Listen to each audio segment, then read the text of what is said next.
WCLN 1170 Radio and Cable Channel 16 are pleased to present We Should Know, hosted by J.W. Simmons, an upbeat, informative look at people, places, and issues facing our community. This education-based analysis of issues will remain positive and informative as we consider closely what we should know. Ladies and gentlemen, welcome back. We Should Know is on the air. I want to thank you for being with us today.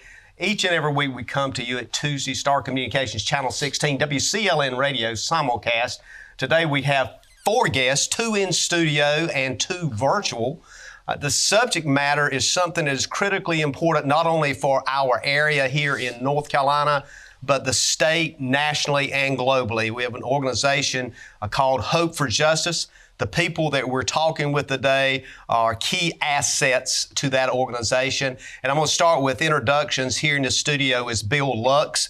Bill, you got 20 years in law enforcement, 13 years Metro PD, narcotics detective in gangs, 4 years as an instructor and course developer, North Carolina Justice Academy, 8.5 years United States Army, 82nd Airborne Division.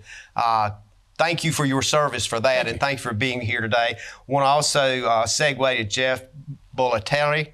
Yes. I'm working it today. Okay, served 27 years as deputy sheriff with the Suffolk County Sheriff's Office in New York, 12 years investigator, Special Investigations Unit, 11 years an investigator sergeant with Special Investigations, 16 years assigned to Drug Enforcement, DEA New York Drug Task Force, and 11 of those years as executive officer. I want to thank you for being in studio with us today. Thank you for having me. And I want to start with Sarah Butler. Sarah, thank you for being with us. You got 5 years as a prosecutor. You served 4 of those specifically prosecuting human trafficking cases in Nashville, Tennessee. You're going to be a key asset in this conversation today because all of this work these guys do as investigation is not any good unless the prosecutor can handle it. So thank you for being with us. Thank you. And then we have Dr. Richard Schoeberl. Did I say that correctly, Dr. Schoeberl? Schoeberl. Schoeberl. I'm working on that one. Schoeberl. That's all right. 25 years law enforcement. Yeah, I'll get Bill to pronounce it for me. So 25 years of law enforcement experience, including Federal Bureau of Investigation, National Center for Terrorism, also author numerous scholarly articles as well, media contributor. Maybe I need to get you to lead this today because you've got experience with Fox News, CNN, PBS, NPR, several other national organizations that you've been involved in.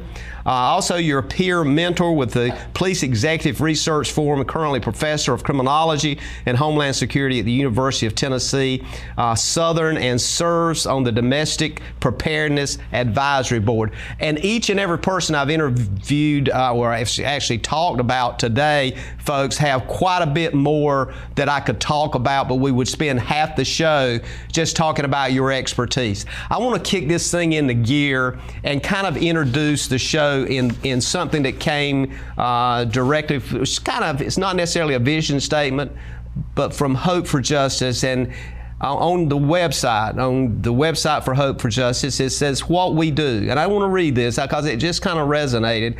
It said, Hope for Justice runs anti-trafficking projects all over the world, working directly with victims and survivors. Our community initiatives help prevent modern slavery happening in the first place. So you folks are working with an organization that has a huge impact, not only in local areas. It's not a local organization, but yet it identifies with local communities. And I'll start with, I'm going to start, Sarah, with you. I think sometimes it's good to have somebody with your background to step up and maybe lead this part of the conversation. But why did Sarah Butler, with your background and expertise, decide to affiliate and be part of something called Hope for Justice? And I'll get everybody's comment on that as well. Sure, that's a great question. So like you mentioned, I spent 5 years as a criminal prosecutor in Nashville.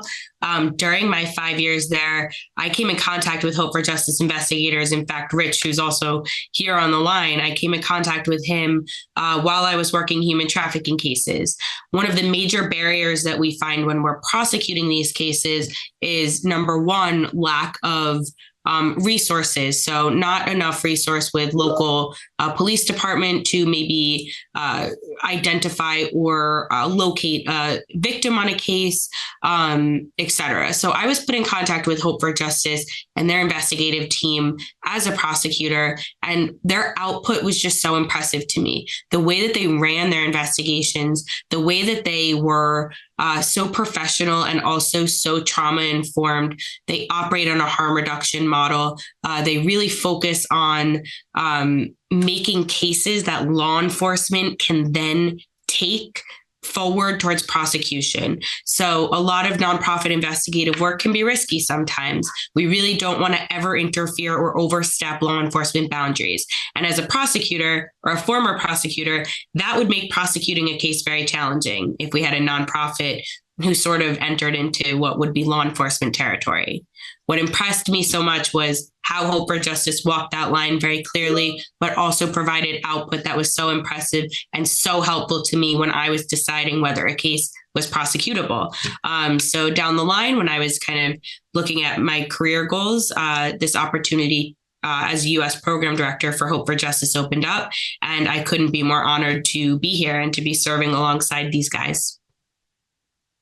Well, thank you for being with us today. And Richard, I want to segue to you virtually as well today. As an educator, as an author, as somebody with a background steeped in federal level investigations, what kind of rung your bell to say, I'm going to step up and add this to my badge of service? You know, I think everybody on here has been a public servant at some point during their career. And there's a lot to be said about that. There's a lot to be said about going to bed at night and reflecting on your day and what good you did during your day, and not being able to wait to get up to work, to get up the next morning to go to work and do this. And I became entrenched in this because at the time I had a 12-year-old daughter. And, you know, these statistics that are out there in regard to victims and human trafficking are people's kids. They're people's sisters, brothers, aunts, uncles. They have names. And, you know, when you look at that, you know, who can't get behind removing someone from, you know, servitude, you know, and eradicating this battle. And I think for me, it became personal because of the fact that, you know, I had a daughter, I had a son at the time, and, you know, and I felt like it was something that I could do to give back to society, and had been doing that most of my career. And I missed that teaching college. I missed being able to make a difference outside of that. And I felt like I had a skill set that I could still contribute to that. And like you said, when you open this up about the resumes of the individuals that are on here, the whole organization is made up of individuals with very impressive resumes, very impressive backgrounds across the globe. And the organization attracts that quality of individuals to come work for it, simply for one common purpose: to make a difference. And that's what got me behind this movement, to make a difference. Well, thank you for being here today and being part of this conversation. Jeff, I want to kind of go toward you here because, as I mentioned, you've got a background in New York, Suffolk County. You really are one of the, should I say, kind of eyeball hot spots in the country people look at. If you say New York, it doesn't matter whether it's a state or whether it's a city, it gets people's attention. Give us a sense of what you experienced and from your experience that led you to being part of this service organization. Yeah, so for me, leaving New York was the reasonable thing to do. My family, I retired from public service. My family and I decided to sell our home in New York and move down to the Carolinas, which was one of the best things that we ever did. Once we relocated here, retired life was not really something I was ready for.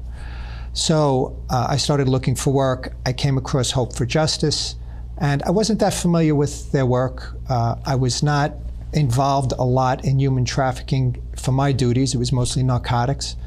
I applied, got interviewed, did some research on the company, ended up getting hired, went through training here, and quite honestly, just dealing with Richard, going through training with Richard, I realized that this is more than a blessed mission, to be quite honest. No matter what we ask to try and help a victim, when I go to Richard, the answer is always the same. It's, well, if we don't intervene, what will happen to the victim? So it's become a mission, and we've dealt with a number of victims here, quite a few victims, and I just feel like this is something that really needs to be done, and I'm blessed to be here. Bill Loucks, I'm going to segue to you. We got about a minute here. If we have to break, I'll let you finish up when we come back from break. You and I have talked about this quite a bit. You actually brought this organization together today to do this show. Yes. I much appreciate that. Several things you've shared with me off camera that brought you here and being part of this organization. Touch on a couple of those right quick before we have to go to break. Number one, during my time in law enforcement, working with Metro Nashville Police Department, I had run into human trafficking during my calls for service, during my gang and drug investigations, recognized that there was something additional going on, but did not know and did not have the education at the time that it was actually human trafficking. I started my police career in 2003 after 8.5 years in the military. And then I did not get my first class on human trafficking until 2017. We were way behind the power curve. I think back to even the first time I saw an event of human trafficking, which was a labor trafficking issue dealing with 16 individuals on an alarm call as a patrol officer. That was 2004. It was the first time I saw human trafficking, didn't understand the signs, didn't even know what to do with it, even if I recognized it at the time as human trafficking. We're gonna go to a quick break here, and we're gonna come right back. When we come back from break, I want all of our listeners, and hopefully you guys will help me with this. I want to get into the meat of what Hope for Justice is and some of the ways you function in that area and engage the communities that you serve. Ladies and gentlemen, we'll be back in a moment. We're talking about something crucial and important that may be happening in your community or right in front of you. It's called human slavery. We'll be back in a moment. Providing fewer commutes, more backyard offices, and crystal clear meetings. Providing less, you froze up, and more presence in your presentations. Providing a better internet experience. Providing possible. You're out for an evening on the town. Finally a chance to relax and forget that you left your front door completely unlocked. Fortunately, you just installed a security system from Star Communications. With just your cell phone, you can check on your house, lock it down, light it up, and get back to relaxing. You forgot to put Buster in his crate. Unfortunately, we can't help with that. Security and automation from Star Communications. Call today to find out more. Most aging adults want to stay in their homes as long as possible. And as your loved ones get older, you want to support them, even when you can't be there. Star is proud to offer Star Alert. This new system is now mobile and has GPS compatibility, so your loved ones can live their lives and you can have peace of mind, knowing they can get the help they need with just the simple push of a button. The new Star Alert also offers automatic fall detection, so help will be alerted even if they can't press the button. Call and ask about Star Alert today. Ladies and gentlemen, welcome back. Thanks for being with us today. We're talking about human slavery. We're talking with four people that know a lot about this. Sarah Butler is a prosecutor and her experience with that, and Dr. Richard Schoeberl. And I'm hoping I'm working on that name, Richard, to try to get that right for you there. And so we got Bill Loucks with us in studio, and we also have Jeff Boleterri from, and I keep saying New York. Now, Suffolk County involves the city of New York. Is that correct? We're a suburb of New York, yes. Which is basically saying you're part of New York. We're outside of the 5 boroughs, yeah. So we got people that's very knowledgeable. One of the things with Hope for Justice, which you all are affiliated with, they look at slavery, and they use the word frequently. They don't say human trafficking. I think they use slavery as much as they do human trafficking. And a lot of folks don't particularly like to hear that word. But the reality is there's 4 areas that they use as key approaches. And one of them is preventing exploitation, rescuing victims, and restoring lives and reforming society. Let's start with that preventing exploitation. And I'll start, if it's okay, I will start in studio here, and we'll start with you, Jeff, and let you kind of speak to that from your perspective, from what you do, from that preventing exploitation. Well, preventing exploitation on our end, we're on the rescue end, is basically education. So we supply education to various law enforcement agencies throughout the United States, including we've trained DEA New York. We have different HIDTA, high intensity drug area programs, Los Angeles, New Mexico, New England. We have a bunch scheduled. Bill does the majority of the training, as he'll be happy to tell you in a couple of minutes, but that's basically what we do on our end. There are other aspects. We have a training coordinator that does community outreach here in North Carolina.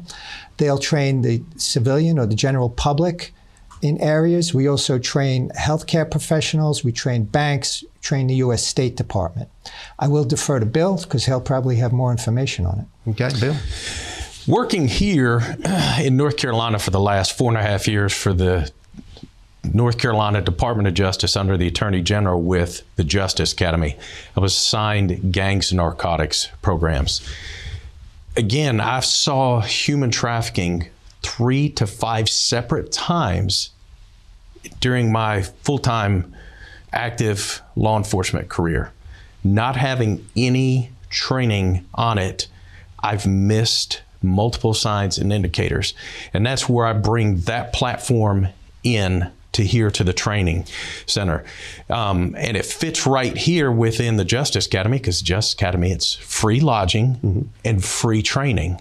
We are providing the training for these officers. There's 2 locations throughout the state, so it's a win-win for most agencies. But when we teach it, we don't just teach a force, fraud, coercion mechanism. That was all I saw in my first bit of training. And I kept thinking, what is this force, fraud, coercion? I need examples of it and how to apply it in an actual case or actually draft it out in an affidavit, whether it's an arrest warrant or a criminal complaint if somebody's going on the federal side. So when we teach it not only from what a patrol officer should know, but what a gang detective needs to know. And we give them actual examples, to include one of the examples that I ran into on a sex trafficking case with a juvenile in a gang case where I was the affiant on multiple search warrants. We teach it from the drug aspect, because both Jeff and I have run into this in drug investigations, from body packers at airports to interdiction stops on the roadway, or in general drug cases. I may be looking at a drug distributor, an actual dealer, and find out some of the individuals that are with that person may be human trafficking victims. And I can tell you in 99% of the cases we are working, there's a controlled substance aspect involved in there. And that is part of the control mechanisms that are in there. So we teach this from various aspects, how to look at it, all the way down to what it may look like in a drug overdose death investigation, because you may be responding to an actual overdose and figure out, hey, there is some issues here. Why am I seeing particular conversations on, say, phones between this victim and a dealer, and there's something else going on the backside between the victim and the dealer? So that's overarching. Yes. So we paint it from multiple aspects, and it's not just going to get a 101. We're going to give multiple investigation techniques. We're also going to talk about how to rip into things like open source intelligence, how to utilize your confidential informants, your human section of this, and how to put an effective case together. That way, once I get somebody locked up, now it's time for the judicial system, my powerhouse district attorneys. And that's where we're trying to bring in education to those folks also. Richard, I want to segue to you and let you add to that preventing exploitation piece. From your window of view, how does that fit? You know, the overarching importance of training is of the utmost importance in getting people to understand what human trafficking actually is. And we have to focus that training in from what we do is we look at those industries where trafficking victims or traffickers intersect. So, for example, to say that trafficking does not intersect with the banking system would be extremely naive, considering it's a $150 billion a year industry. So we go out and we take this the training model and we cater it specifically to the financial institutions. So not only do the tellers that are working the front lines at the financial institutions understand what a trafficking victim looks like and what a trafficker looks like, but also to the individuals in the back of the house. So they look at structured payments and look into the accounts, like what's in the account that should be in the account but not in the account, your daily living expenses, things like that. We also look at the healthcare industry too, because we know statistically that roughly 88% of trafficking victims have been before a healthcare provider and have gone unidentified while they were being exploited. So it's important to train those workers where we start seeing that and not just the broad stroke training, but specifically catering that too. And another thing that's under the preventative measure outside of training too is to look at those at-risk groups, those groups such as runaways, homeless, those that are in those at-risk groups, and try to prevent them.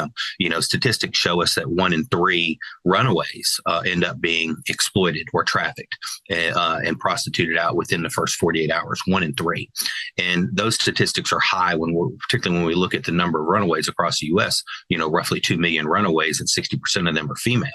So these individuals are very vulnerable because they have to resort to, survival sex. They have no food, no clothing, no housing, no money. And so that's another preventative measure that we look at too, is more of a proactive approach to returning those individuals outside of that. And then, and at the end of the day, providing this level of education raises the level of awareness. And then that level of awareness, obviously, helps us lead to more identification of victims. Sarah, I want to get your comments and as well on that particular piece. And it seems like everybody kind of channeled in on the education piece. How about the education piece as it relates to prosecutors in the entire country? Is that something that is missing? Yeah, absolutely. So I think our prevention pillar as a whole at Hope for Justice, as you mentioned, is a lot about learning and educating our community stakeholders.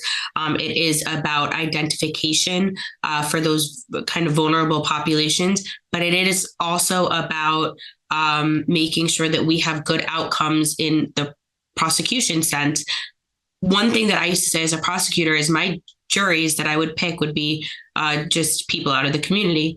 And if they don't know what human trafficking looks like, they are well less likely to convict a trafficker.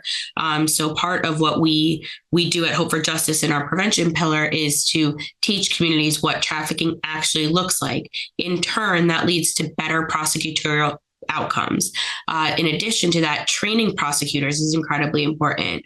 I was the sole prosecutor in my office handling our human trafficking cases, understanding what human trafficking actually looks like, how to work with that vulnerable population of victims. That's something that we need to expand across the country. And the great news is that Hope for Justice can absolutely help do that. Aside from our in-person trainings that our investigators have talked about, we also have our Hope for Justice Learning Academy, which is our online learning academy that's accessible to anybody. And we have multiple sort of platforms that are directed toward different community stakeholders. Those are really important for us to push out. We're hoping that, people in the community will go to us to learn more and in turn, as I mentioned, enhance our outcomes just generally for survivors. I think this is so interesting because a lot of folks look at human trafficking as something that occasionally happens. It's out there. And I think what we're exposing today is, and each one of you have kind of pointed to that, oftentimes it's happening directly in front of us. It's there and we either don't recognize it or we don't know maybe who we should call, or the great obstacle for all things that you guys do is the fact that a citizen says, I just don't want to get involved. So I want to kind of segue to the next segment or pillar, I guess, that we talked about, which is rescuing victims. One of the things I found interesting, what each one of you do, is that it's not just doing a presentation to a civic club or doing something to alert the public. You guys actually engage and get involved in it. And off camera, I was talking to you, Bill. So when we come back, I'm going to start with you. It's like you go out there and you do preliminary review and investigation and work closely with criminal justice community to make sure action is taken. That's all but unheard of. I mean, this is an aggressive approach that seems to me to be an important part of your job. Yes. And we're going to take a break and come back and look at that and kind of explore some of the things that you've done in the past and things that you know works, and also the confidentiality of the information you receive.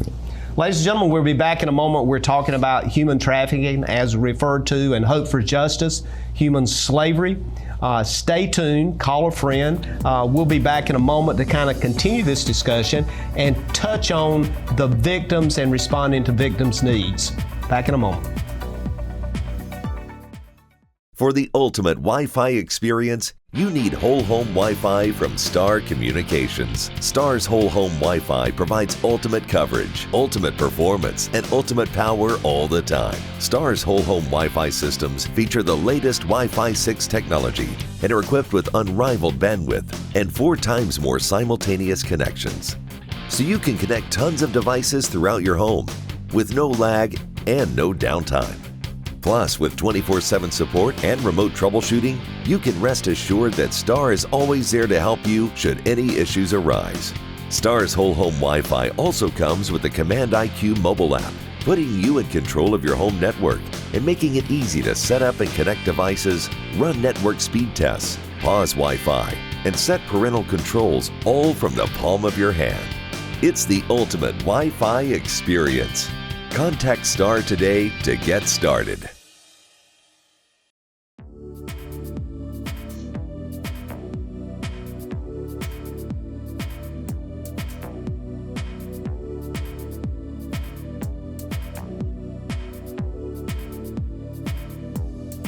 Ladies and gentlemen, welcome back. Thank you for being with us today. We're talking about a subject that is critical that you know more about, that you understand the devastation that may be happening right around you and you just don't recognize it. And it's called human trafficking. And as we were saying before we literally went off air here, we were talking about it not only from the virtual folks with Sarah and Richard that we have with us, but with Bill and also Jeff.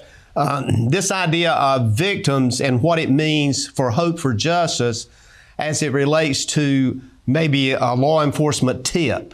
When you get a victim that connects with you or reaches out to Hope for Justice, this is a direct line to your organization. This does not, and please correct me if I'm wrong here, and I'll start with you, Bill. This does not go in a file somewhere or assigned to somebody else. You have a time element. This is something that is quick and responded to almost like a house fire. Yes. Yeah, and that's very important. When we're talking about tips, we're getting tips directly in from the victims. And that's very, very important because there's a victimization path that we're also dealing with. And that is one element that is lost within law enforcement side. And it's something that we just did not get in training and is just now coming in, how to be the human side. So during the victimization pathway, if a victim is calling us, number one, I need that victim. That's a key element in the actual crime, what we're going to prosecute. Number two, that victim is finally realizing and identifying that they are a victim. And that's huge and important because there's a lot of victims out here that do not identify themselves as a victim at the time. So when they're calling us, our process from the time we receive the referral and it hits us via emails, I promise you within 5 minutes, there's going to be some response, whether it's coming straight and Richard gets a hold of it and he sends it to us within 5 minutes. If we hadn't responded back, I know I'm going to hear from Richard. So and he's going to say, hey, I sent you a tip. And we are immediately striking on that because we don't want to let that critical time frame and mindset of that victim go to waste. Okay. So within a short window, they're going to get a phone call from one of us, and we're going to start introducing ourselves to what we do, and we're going to start screening this overall process to start working, number one, the investigation, start putting it in, vetting these cases, but figuring out what they need and how we can help them move into some sort of healing while we're collecting all of this data at the same time. And Jeff can speak a little bit too as far as what we're going to do in the investigative process, how we actually help.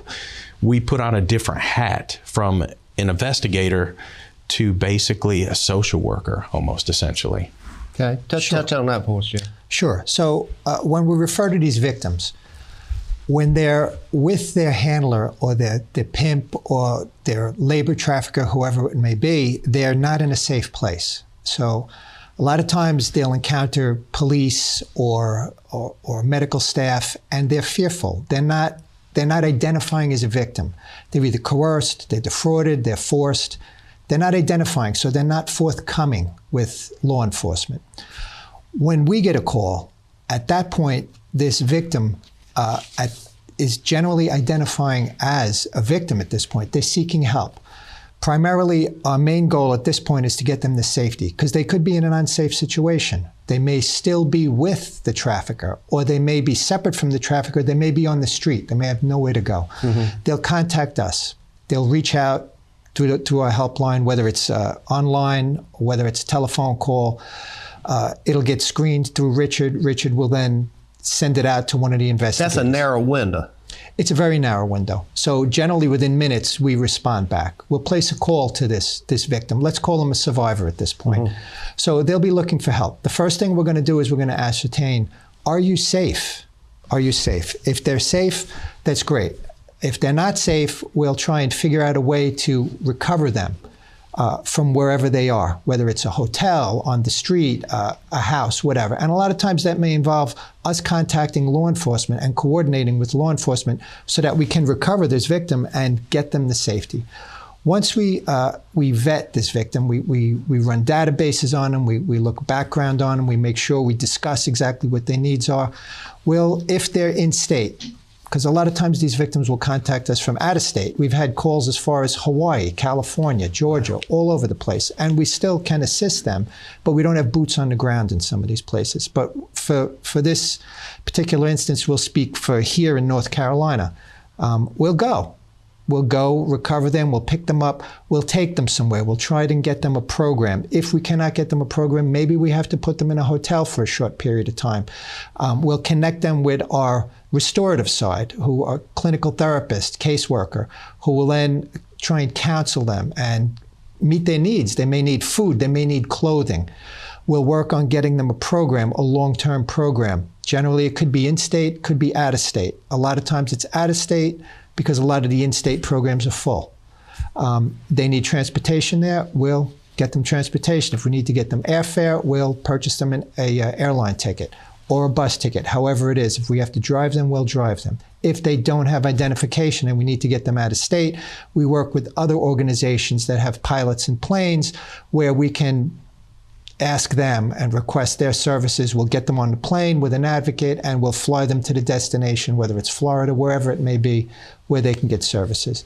At that point, if the victim is cooperative, a lot of times they're not because they're fearful. If they're cooperative, we'll discuss the perpetrator with them and gather all that intelligence and information so that we can now conduct an investigation that we can move to law enforcement for prosecution.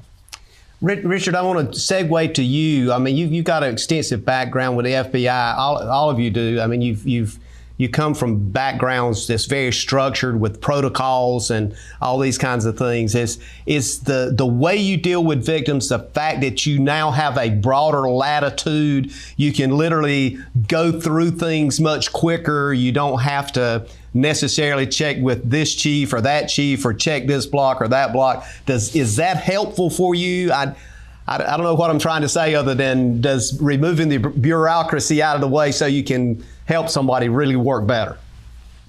I think you just touched on the the pulse, the bureaucracy. Yeah, certainly having the confidence from Sarah and Hope for Justice in me to make the right decisions. I mean, I've been doing this almost 30 years now, managing investigative efforts and so forth at the highest level, and now working with Hope for Justice. It's important. I have to say that, throughout my career, I've been surrounded by some very, very talented people. But I always tell Jeff and Bill, at no point in my career have I ever felt like I've been surrounded by the most talented group of individuals than I do right now, working with Hope for Justice. From the investigators in the Midwest to those in Nashville to those in North Carolina, we really have such a solid and talented group of dedicated investigators that work this. And I want to go back to what Jeff said at the very beginning. I've always had the philosophy that what's going to happen to this victim if we don't get involved in the situation? And that's how I always try to answer our involvement in the investigation and in the case is what's going to happen to them if we don't get involved in this? Will they continually be exploited and spun out? And so that's one of the key things that we look at in getting involved in them. A lot of them have a fear of law enforcement, or law enforcement, as we all know, is under-resourced at the time. We kind of come in and fill that gap. And our response is just like Bill and Jeff said, our response is immediate in nature. I mean, these victims are could be in danger. They could not be in danger, but we want to make sure that we peel back the onion and find out. So we respond to 100% of the referrals that come in. And then we decide from those referrals if we're going to transition those referrals into cases or investigations. And then we work them just like we would in law enforcement. That way we protect the integrity of the investigation itself. Sarah, I want to kind of my question to you related to this is, as a prosecutor, does these cases that you get involved in, that you look at, do a majority of them go federal as far as prosecution, or are they state level? What do we see, or are they both? It's a very interesting question. So when I was a prosecutor, I had a pretty full docket of cases. The ones that would go federal were typically the best of the cases, which obviously made my job as a state prosecutor a little bit more challenging. There are plenty of human trafficking cases that do go for federal prosecution, and our investigators work really closely with federal law enforcement for that reason. But there are also a lot of cases that remain with the state. And part of that is because of what human trafficking actually looks like. There's actually no requirement for there to be any kind of movement. So there's often this misconception that trafficking has to involve movement across state lines, or even from, country to country. It doesn't have to. So a lot of these human trafficking cases do stay with the state for prosecution. And one of the great things about what Hope for Justice does is, again, our rescue pillar, if you will, can help to enhance prosecutorial outcomes by providing victims support that they need and walking alongside them as they do kind of gain the confidence to potentially go through that process. One of the biggest hurdles to prosecuting human trafficking cases is lack of victim cooperation. It makes complete sense. They're fearful, but they're also trauma bonded to their trafficker. They're not willing to prosecute at that time. Hope for Justice has such a strong team of investigators who respond and who, as first responders and first points of contact for these survivors, really work to build rapport, to build their confidence, and to get them situated in a stable environment. And that can really help enhance good outcomes for prosecuting traffickers. We're going to take a quick break and come back. And when we come back, I want to try to touch on two areas that I think is extremely important, that has to tie together, is this restoring lives and reforming society. The idea of that is tremendous, and probably one of the boldest things I have read that Hope for Justice does. Ladies and gentlemen, we'll be back in a moment. Stay tuned. Call a friend. We're talking about something that you may already know that you didn't know about human slavery. Eastern North Carolina is a beautiful place where we gladly choose to call home, and we strive to provide the best communications services. STAR is committed to improving communications to all our service areas because we want to improve the communities where we not only work, but also live. Star Communications. We are neighbors serving neighbors. If you run a business, you need sales. To get sales, you need customers. To get customers, you need exposure. Let our team of experts craft and produce the perfect video ad to reach your intended audience while making the most of your advertising dollars. Call 1-800-706-6538 or visit starcom.net to contact our Star Communications production team and get your business moving to the next level.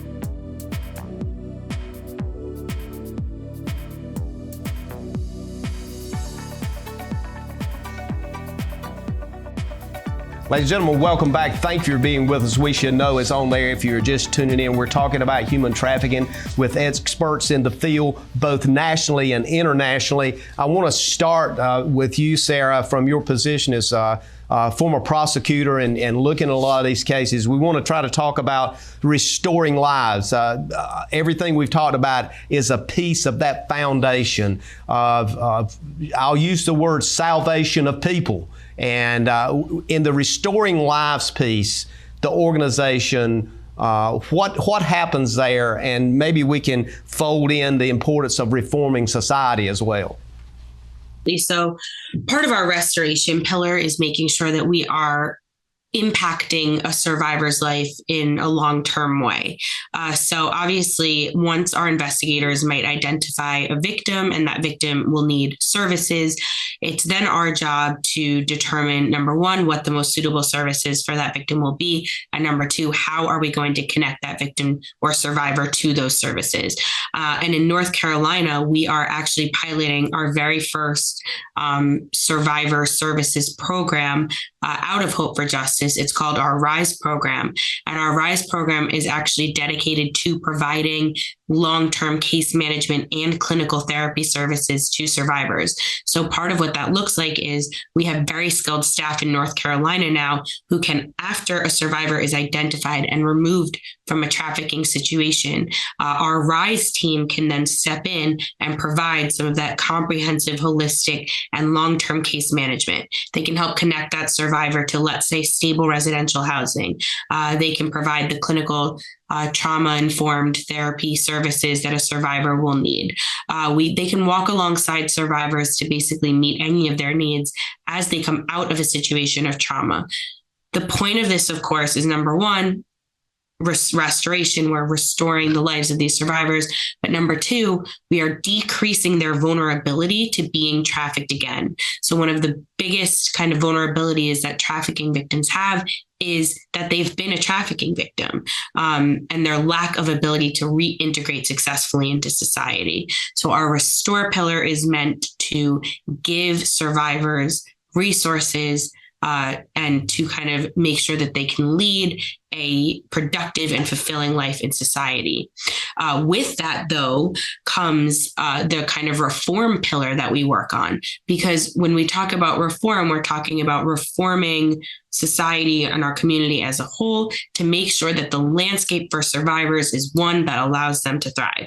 So that happens a lot through legislation and advocacy. So some of our big initiatives are making sure that we are taking part in signing on to bills that support survivors' restoration. For example, federally and on the state level, we support bills that provide for expungement for criminal records of survivors of trafficking. Oftentimes, survivors are engaged in crimes to survive while they're being trafficked. And because they have a criminal record, they are not able to obtain housing or jobs. So again, our kind of reform pillar allows us to address the actual systematic changes that need to happen in this country to make sure that our survivors have stability, that they have the ability to reintegrate into society. So Hope for Justice, what's amazing about Hope for Justice is that we touch on both of those things. They're integrated together. We have a front row seat to what survivors' needs may be, and then we're able to bring that back over to how we can help on the reform end. Okay, Richard, I want to segue over to you to pick up on part of that as well. Yeah, absolutely. There's so many components when we look at the restore and restoring their lives so that they can be, productive members of society again and dealing with their trauma. And some of it is really restoring justice for them. A lot of them feel like the crime against them is gone unpunished. And I remember from a recent victim that we had that was her abuse actually took place some 30 years ago. And we were able to go back and resurrect the investigation and prosecute the individual who had exploited her when she was a young child. And as she walked out of the courtroom that day when he was sentenced to jail and had to register as a sex offender, and she finally got her justice, she called me on the phone and said, "I'm walking out of the courtroom right now after the guilty verdict in the sentencing." And she goes, "I understand now what it means to transition from a victim to a survivor." And that's what we try to do in this whole process is in dealing with victims, and the victim center approach that we utilize is transitioning these victims to survivors of trafficking. And I think that's important for them when overcoming this trauma because they have endured so much through the process of being trafficked. Jeff, it sounds like what I'm hearing is like that Hope for Justice helps them find a pathway to justice. That's correct. So recovery and restoration means different things to different people, and it's different things to each different survivor. One survivor may have a drug addiction, which is very common with human trafficking. They may need a drug program, detoxification. Survivor may have been physically abused. They need medical treatment. Survivor may need long-term, they have PTSD or some type of psychological affliction. They need a long-term program, long-term housing. They may just need housing, period. They may need job and to assimilate back into society. And for some, it may need some form of closure, such as they want the perpetrator of the crime to serve justice.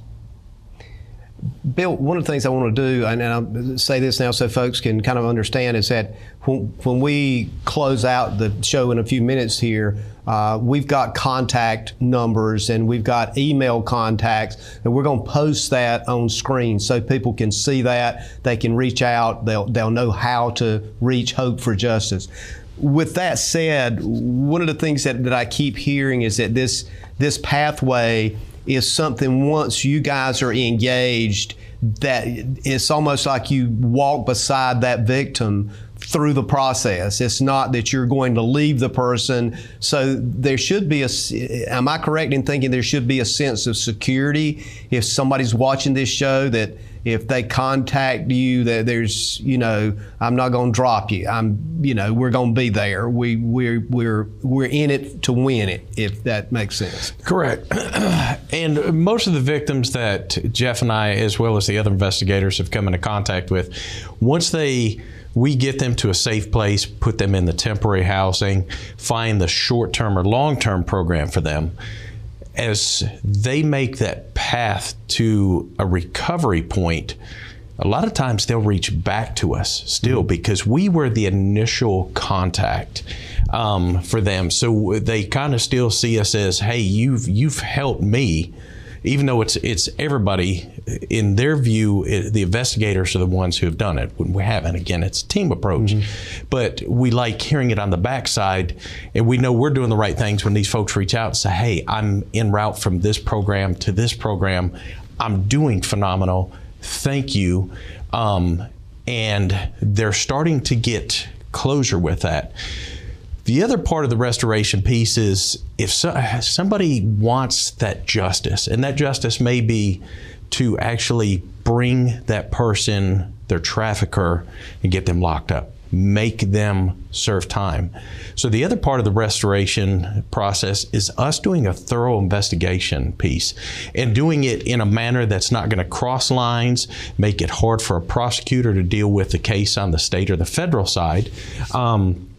And again, with excellent experience levels and multiple attorney and professors on staff, we have the right guidance. Yeah. So we just hit the right element when we hand this back to law enforcement. And the other thing is, when we get a lot of these cases in from our victims, there's already been an investigation done.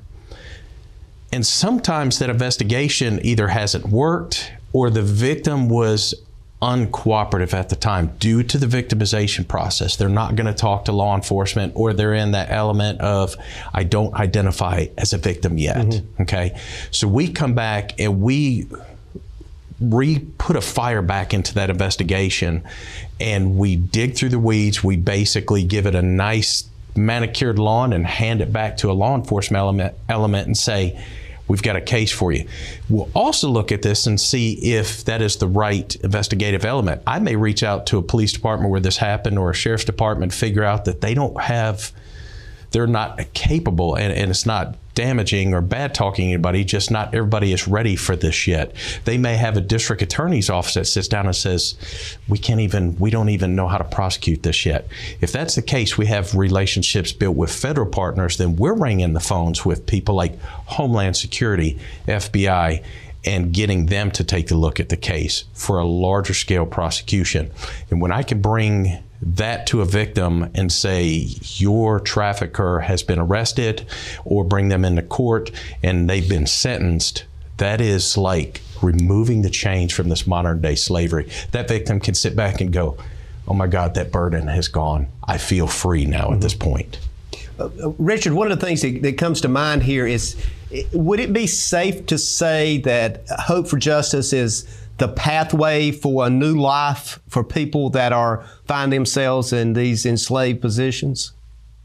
Yeah, I certainly think that we can say that we provide a holistic model. We do so much more than just work on the preventative side. As we talked about the 4 pillars at the very beginning of this: prevention, rescue, restore, and reform.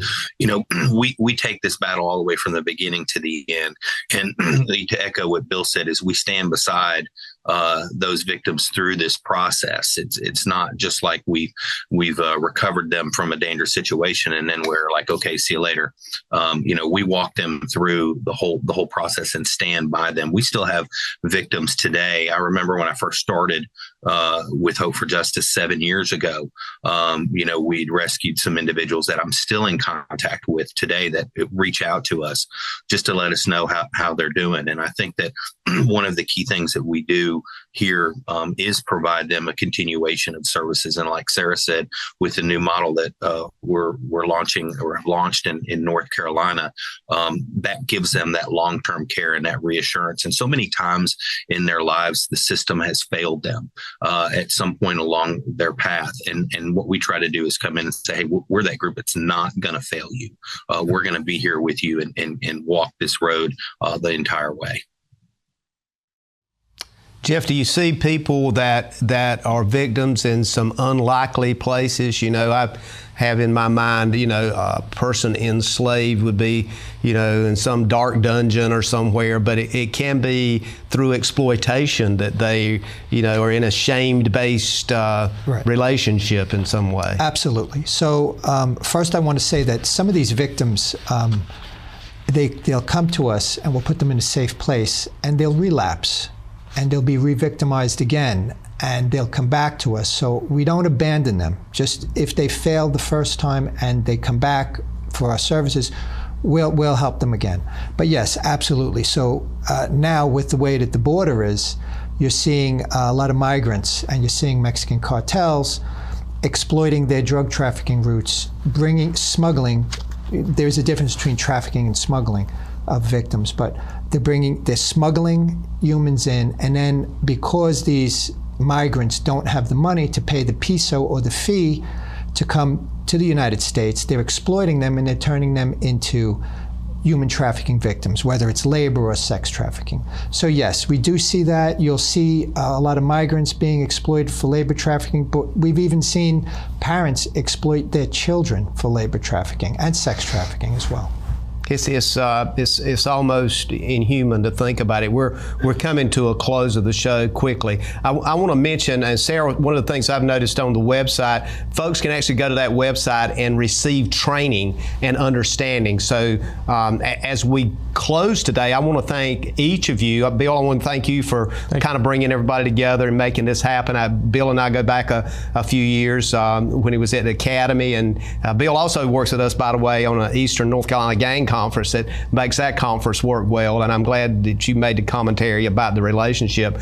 But Sarah, Richard, Jeff, Bill, this has been, for me, and I think our audience, an enlightening program. Is something that we probably would not have looked at it from this perspective.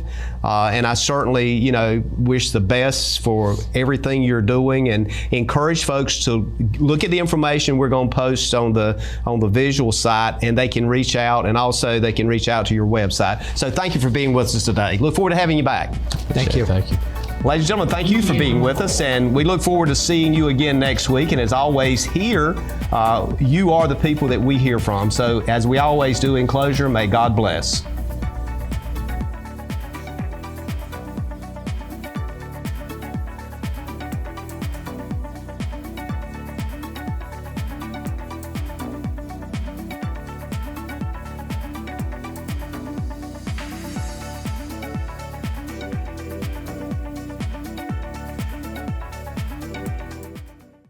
Thank you for tuning in to this week's episode of We Should Know with host J.W. Simmons. If you have a question, comment, or suggestion regarding this or any episode, please send your emails to weshouldknowedu@gmail.com. And remember to tune in every Tuesday at 2:30 for another informative episode of We Should Know.